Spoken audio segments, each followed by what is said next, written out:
26th of March 2025. I can see that we have present Councillor Allison. Do we have Councillor Brogan? No. We also have present Councillor Matthew Buchanan, Councillor Andy Carmichael. I have apologies from Councillor Maureen Chalmers, and we have Councillor Dewar substituting for her. Do we have Councillor Cooper? No. We also have present Councillor Cowan, Councillor Devlin, Councillor Donnelly. I have apologies from Councillor Fagan. We also have present Councillor Ferguson, Councillor Ferguson Miller, Councillor Handybodes. Do we have Councillor Horn? Yes, we do. We also have present Councillor Hose. I have apologies from Councillor Lambie. We have present Councillor Loudon, Councillor Hugh MacDonald. I have apologies from Councillor Catherine McClyman, and we have Councillor Susan Kerr substituting. I have apologies from Councillor Leslie MacDonald. We also have present Councillor McDougall. Do we have Councillor McGeever? No. Sorry, yes, he is present. We also have present Councillor Razak, Councillor Ross, Councillor Scott and Councillor Williams. We also have a number of officers present today. I'll hand back to yourself, Chair. Thank you.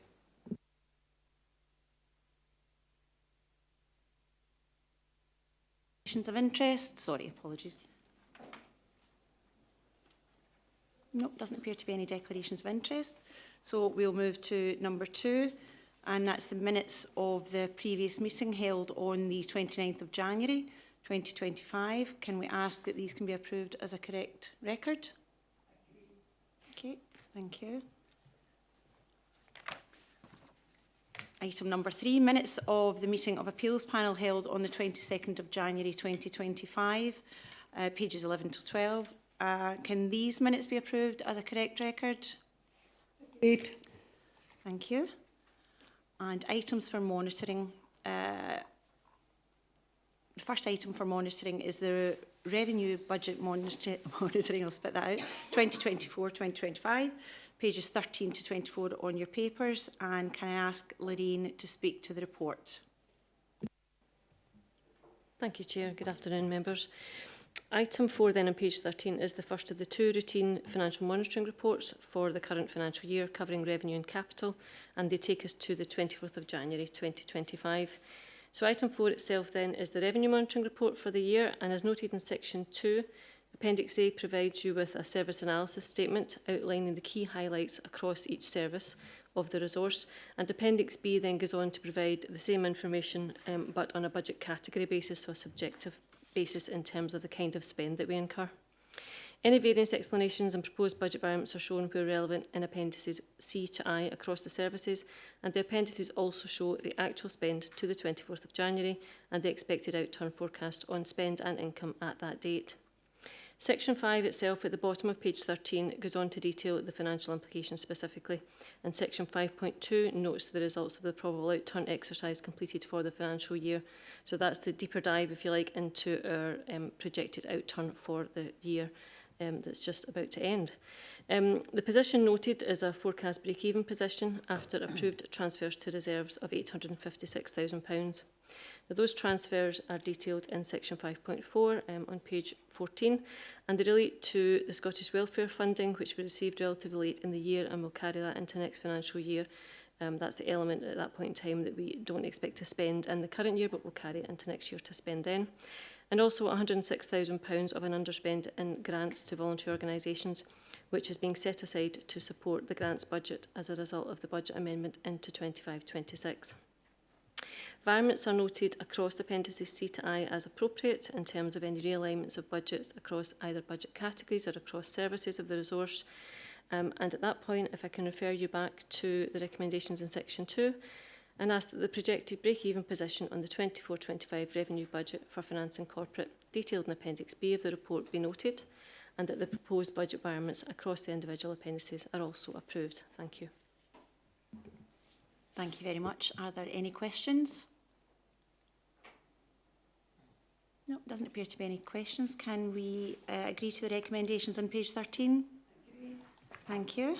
Item number 5, Capital Budget Monitoring 24-25, and it's pages 25 to 28 on your report. And again, can I ask Lorraine to speak to the report? Thank you.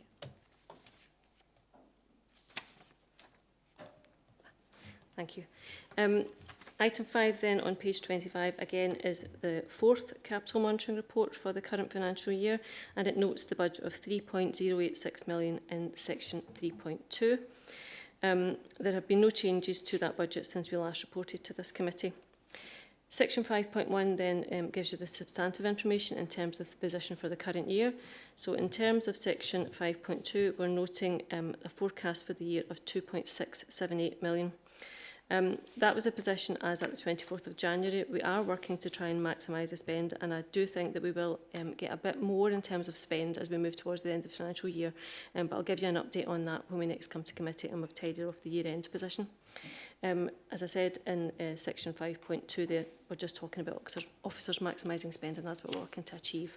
There's a bit of detail in terms of the budget and the forecast in Appendix A to your report on page 27. But I'd be looking to refer back to the recommendations section 2, that the budget for the year of 3.086 and the forecast spend of 2.678 at that point in time be noted. Thank you. Thank you. Are there any questions? No, not seeing any. Can we agree to the recommendations? Thank you. Item number 6. Finance and Corporate Resources Workforce Monitoring, December 24 and January 25, and it's pages 29 to 36 on your report. And can I ask Michelle to speak to the report? Thank you. Thank you, Chair, and good afternoon, members. Again, this is a standard report on workforce monitoring. It covers the period December 24 to January 25. Just wanted to highlight a few areas in each of the sections. On page 29 at section 4, you will see the resource absence figure for January 25 was 3.7%, and this figure has decreased by 0.7% when compared to the previous month, and is 3% lower than the council-wide figure. See, there is an increase of 0.9 when it's compared to January 24. Based on that information and those absence figures at January 25 and annual trends, the annual average absence for the resource for 24-25 is 3.4%. Over the page 30, you'll see there is information, and all of the information in the body of the report is supported by more detailed information in appendices. In terms of occupational health referrals, there were 35 referrals, which is an increase from 5 compared to the same period last year. Section 4.3, there were 3 accidents and incidents that were recorded within the resource. And there are a low number of discipline, grievance and dignity at work matters detailed at 4.4, with 1 disciplinary hearing, no appeals heard by either resource or the appeals committee, and no grievance or dignity at work complaints. At section 4.5, there was 1 exit interview that was conducted during this period, and this figure has reduced by 2 when compared to the same period last year. In terms of the other areas of the report, there are no implications. Obviously, we continue to consult with trade unions on these matters, and I would refer committee back to recommendation at section 2 to note the content of the information around workforce monitoring. Thank you. Thank you so much. Are there any questions? And we have Councillor Donnelly. Thank you for that report. I'm noting under accidents, I know I had moved a motion at full council in regards to the recordings of incidents, and I'm quite pleased to see it's gone from 10 to 3, which is a good news story. And is that because of the recording, that we are recording and we're improving on accidents and incidents at work? I don't know if you can elaborate on that. Thank you. I think some of this is due to trends or incidents, particularly with accidents by their very nature. They're accidents, therefore unpredictable. In terms of any incidents that do take place, we learn from them. We do debrief on any incidents. For example, around finance and corporate, one of the incidents was a medical event to do with someone, so you couldn't necessarily control that at all. But we do take feedback in terms of the recording of incidents. Obviously, the new system is due to be in place very, very soon, and we've certainly looked at the categorisation of that based on feedback that we've had to improve our understanding of what has taken place already. Thank you. And the categorisation, that's involved the trade unions going forward for their endorsement on it? Yeah. Yes, we've been in probably extensive discussions with trade unions in general through our health and safety resource working groups, but particularly within education resources, we have established a separate working group to look at incidents and accidents, and they've been heavily involved in working with us on the categorisation. Is that okay, Councillor Donnelly? Thank you. I keep forgetting to do that. Sorry, no further questions. So can we agree the recommendations? Agreed. Thank you. Item number 7, and it's the council-wide workforce monitoring, December 24, January 25. It's pages 37 to 56, and Michelle can speak to the report. Thank you.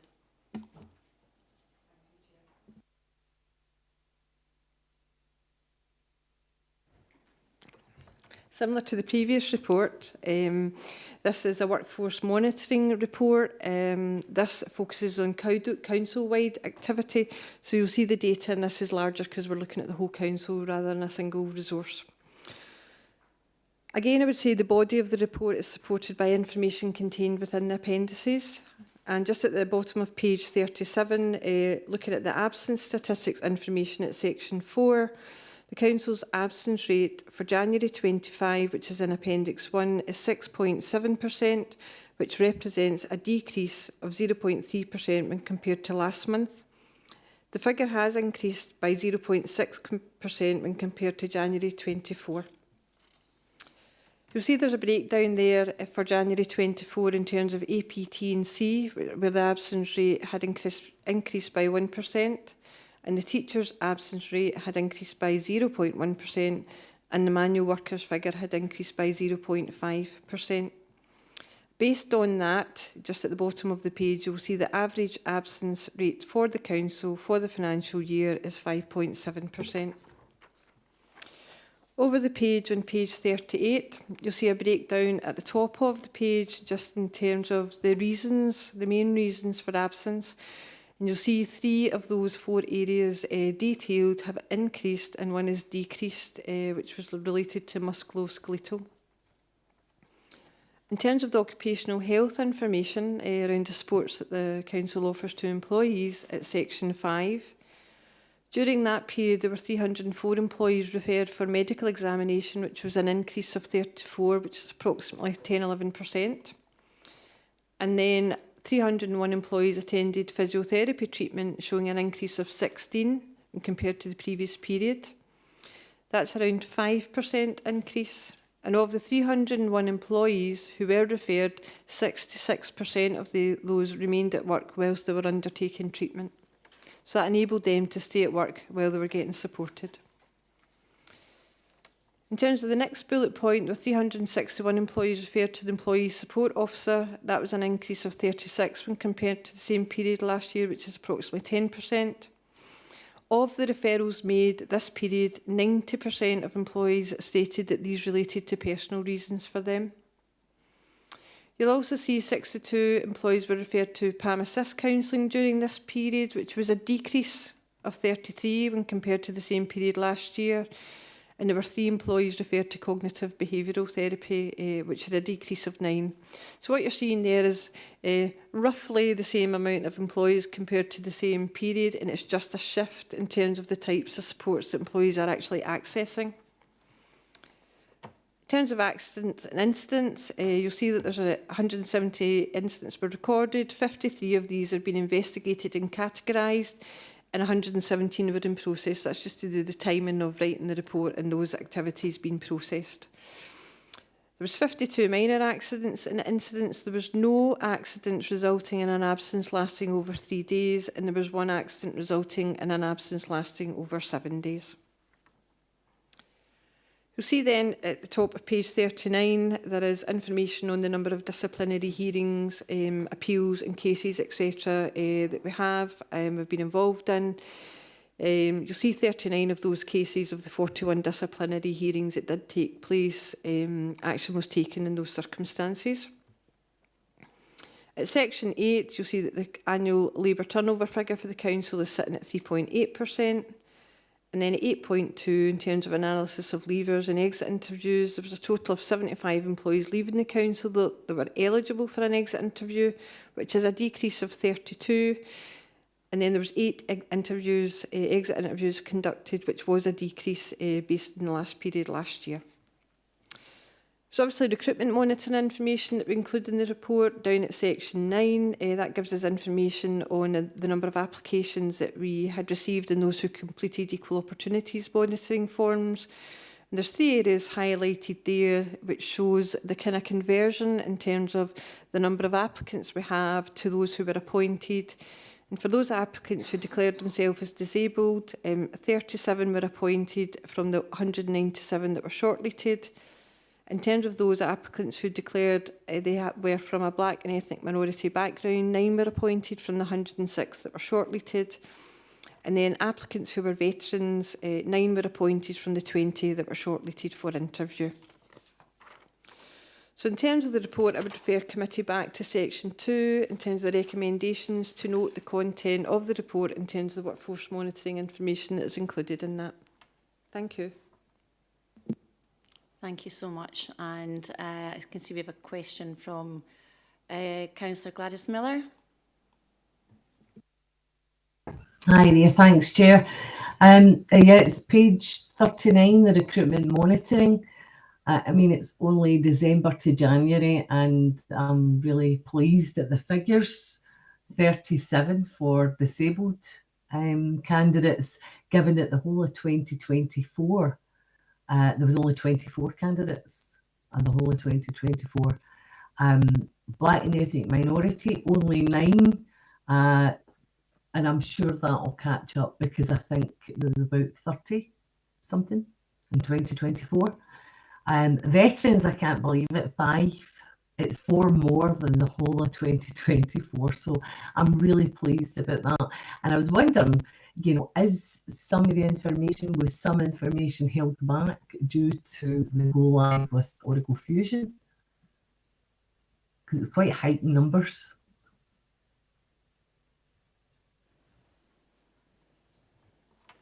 Thank you. So in terms of that, there wasn't any information held back because we went live with Oracle Fusion August, September time.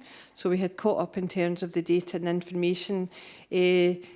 Typically, this depends on the type of posts in terms of what attracts people, what they're interested in. It is positive, as you say, in terms of those numbers.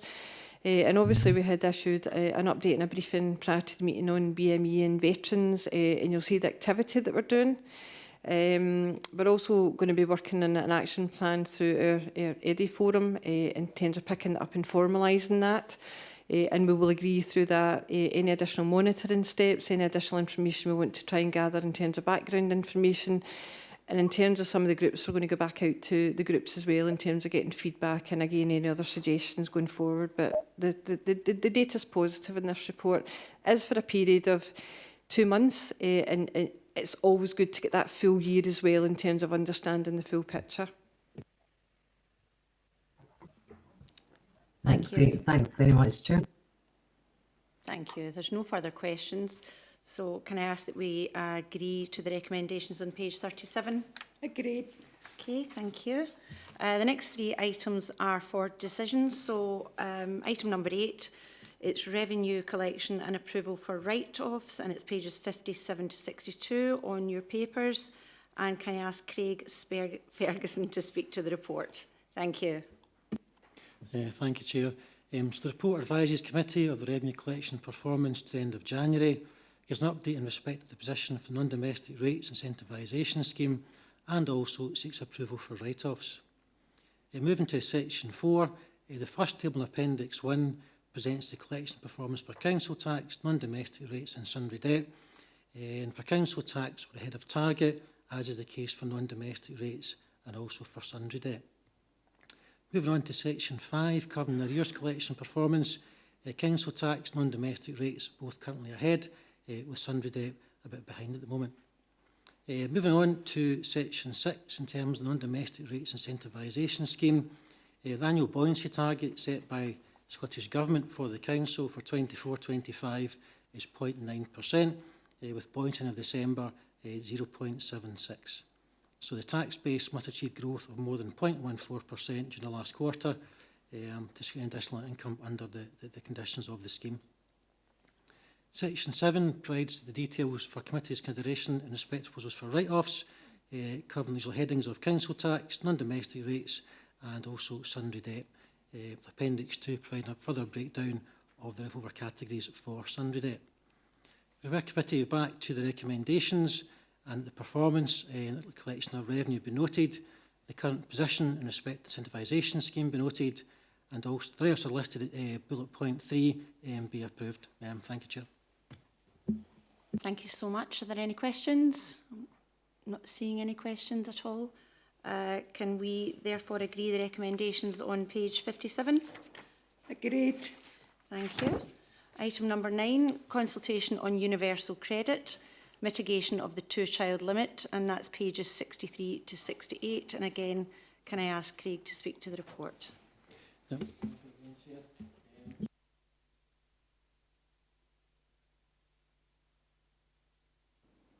The report provides committee with the proposed response in relation to the Scottish Government's consultation on universal credit, mitigation of the 2-child limit.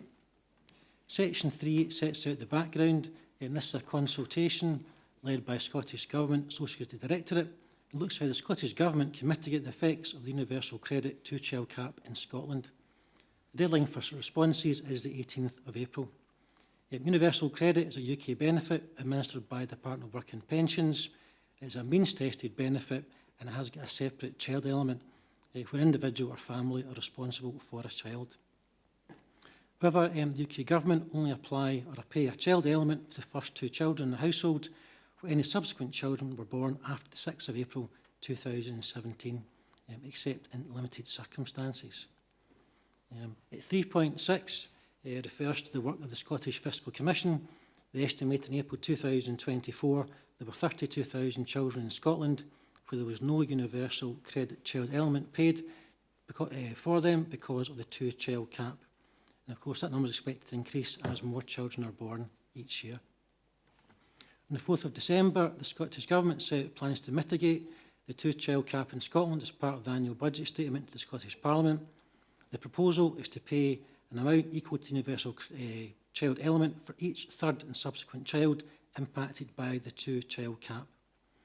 The SFC estimate the mitigation will pay to 42,000 children a cost of over £3,600 per child per year in 2026-27. So overall, the SFC estimates the total cost of the policy for 26-27 £155 million, increasing to £198 million in 2029-30.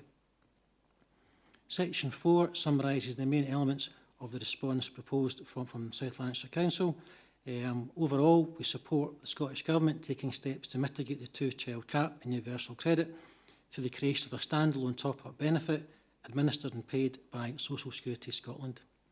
We emphasise the importance of data sharing between the Scottish and UK Government to ensure maximum take-up, and having a wider take-up campaign should also help to ensure those who should benefit do actually benefit.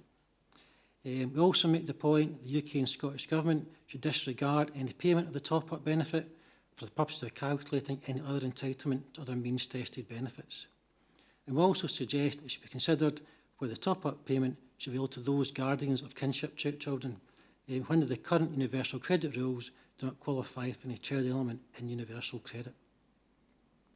The proposed response for committee consideration is attached to the report as Appendix 1. I refer committee back to the recommendations and ask that the consultation response provided at Appendix 1 be approved for submission to the Scottish Government. Thank you.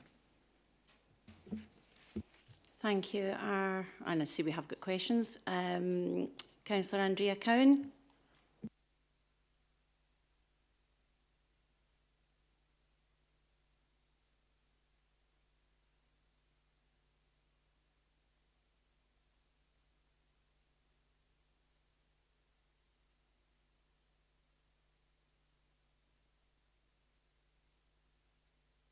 I just wondered if you had those for South Lanarkshire Council area.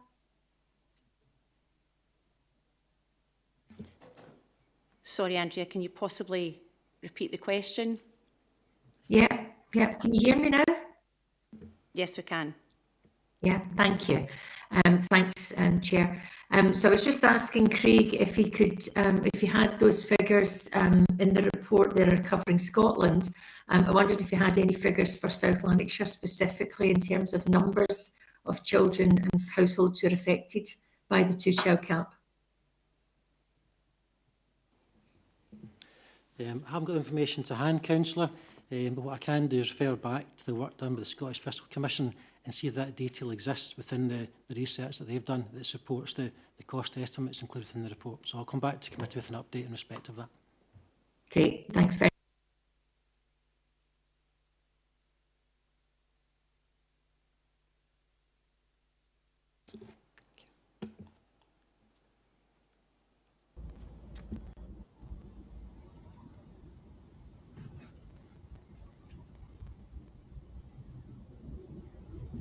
Councillor Ross, can you hear us? Yes, I can. Thank you very much. Good afternoon, everyone. I'm sorry, I'm trying to speak from my car at the present time, so bear with me if you can, please. No, I would just like to really welcome this consultation from the Scottish Government, and in particular how far the consultation actually goes in trying to safeguard those who are presently suffering from the two-child cap at the present time. And I'm really pleased to see the response from this administration's officers to that consultation. All I would say is it's just a pity again that the Scottish Government is having to mitigate for something which the UK Government should actually be putting in place itself. But I really welcome this report and thank you very much to all the officers involved. Thank you. Bye.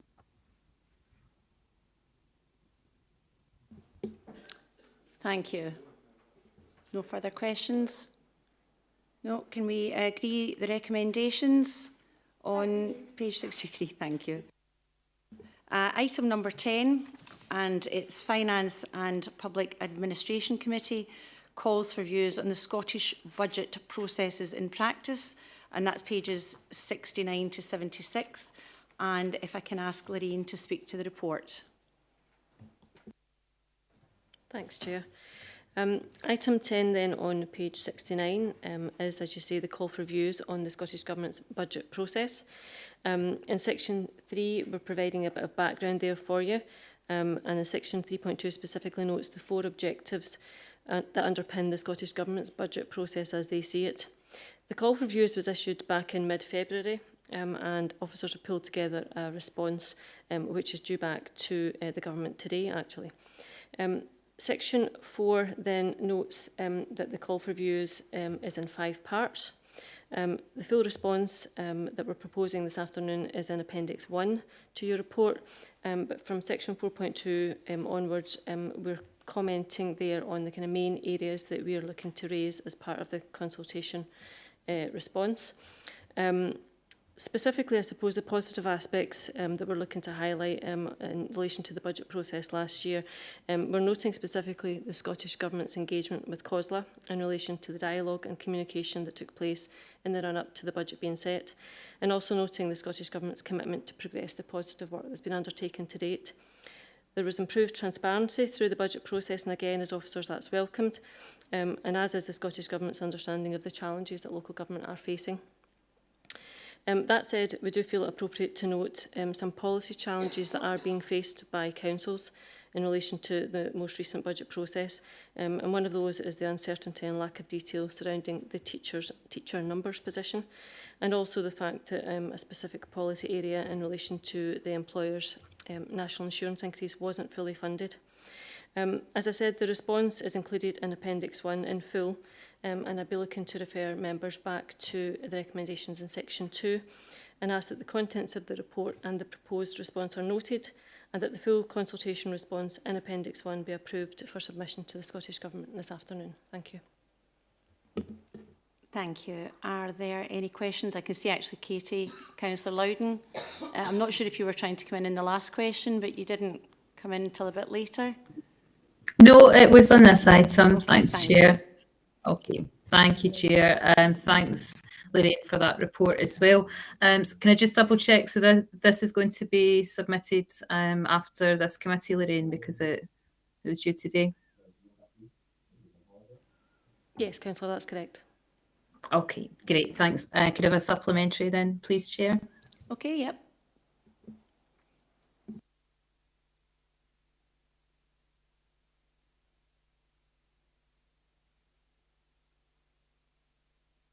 Now, we know that COSLA have acknowledged that the Scottish Government was funding, I think it was to the tune of 144 million, the additional direct staffing costs from councils for what is essentially a tax hike here. COSLA also said when they made their statement that at the same time the Scottish Government and council budgets were being put together, we were still waiting to hear at that point if the UK Government was going to announce any additional resources.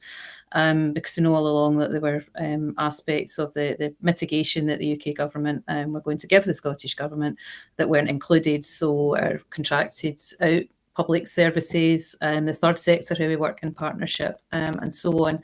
And I think the last estimate, remember the Scottish Finance Secretary had said that because it was going to be done through the Barnett formula to calculate any mitigation, because we've got a very different public sector here in Scotland, the size of it is much larger, the shape of it is different, that there was going to be about a £300 million shortfall in support. So for all of the public sector councils, NHS, Fire and Rescue, Police and so on.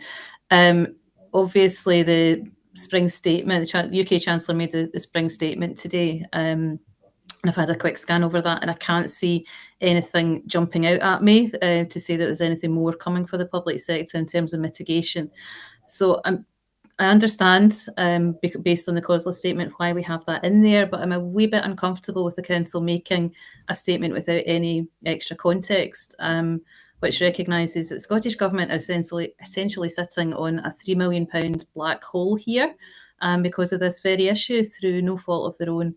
I just wondered if we could add a little in there to say that, to reflect that fact, to say that there's the Scottish Government have been continually asking if we can get some more extra mitigation for this, and that there doesn't seem to be anything that we know of as yet, or if not, a statement to say that we're still waiting for the full effects of the spring statement to come through. Thanks, Chair. Thanks. Councillor Loudon, I'll give a response on that one. This response has been officer written, and it's just it's an attempt to make a statement of fact around the settlement that we're given from the Scottish Government. What I would be comfortable doing is, if the committee is adding in a statement to say, at this point in time, this is the position. However, we don't have our funding directly from London. We get it through the Scottish Government. So all I've tried to do here is reflect a kind of statement of fact around the funding relationship that we have as local authorities. But I would be happy to put in a sentence, if committee were happy with that, to say that's the position as it stands at the moment. I'm not aware if any changes will come through, either through the UK or Scottish Government. All I can do is represent how the council is funded and the position that we see ourselves in at the moment. And this is about the budget process that we are engaged in, and that's the basis that the response has been drafted upon. Thanks.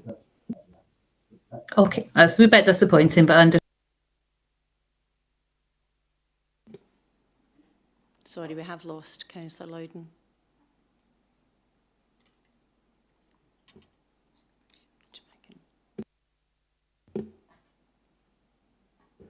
Katie, do you want to come back in?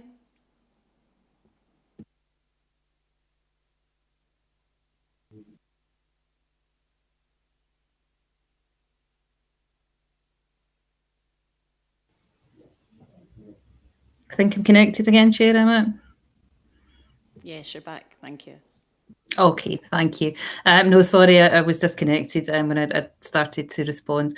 Thanks for that answer. I appreciate it's an officer-led paper. I'm pleased that I got the chance to share the other facts around this with the committee today, and I'm sure that when the consultation responses are gathered, that this will be reflected in responses from other councils, and it's certainly something that I'm sure we'll be hearing more about in the coming days when the Scottish Government get the chance to have a closer look at what was in the spring statement, and then wider conversations are had with COSLA on the matter. Thanks. Thank you. If there's no further questions, can we agree the recommendations on page 69? The following items, 11 to 13, are all for noting, and if you're all happy, we'll just do them in bulk at the one time. If there are any questions regarding this, Councillor Donnelly, do you have a question? Paper 11, item 11. It was just to say that I personally have had women come to me to say that when they've been fleeing domestic abuse, we have chased them for the date, which has been a joint date. So I was welcoming the paper, but to be mindful, where, you know, to make agreements with women, that they shouldn't be paying for the 2 dates, and we should be working out something so that she's not carrying the 2 dates, which some men who have been in that situation have left them to carry that tag. Thank you. Thank you. No further questions. So if we can agree all the items for noting, is that agreed? Agreed. Okay, and item number 14, there are no items of urgent business. So I'm just going to say thank you everyone for attending, and to thank all the officers for all the reports. It is very much appreciated for all the work that everyone does to bring these meetings to us. So thank you so much. And that is the meeting now closed. So enjoy the rest of your day.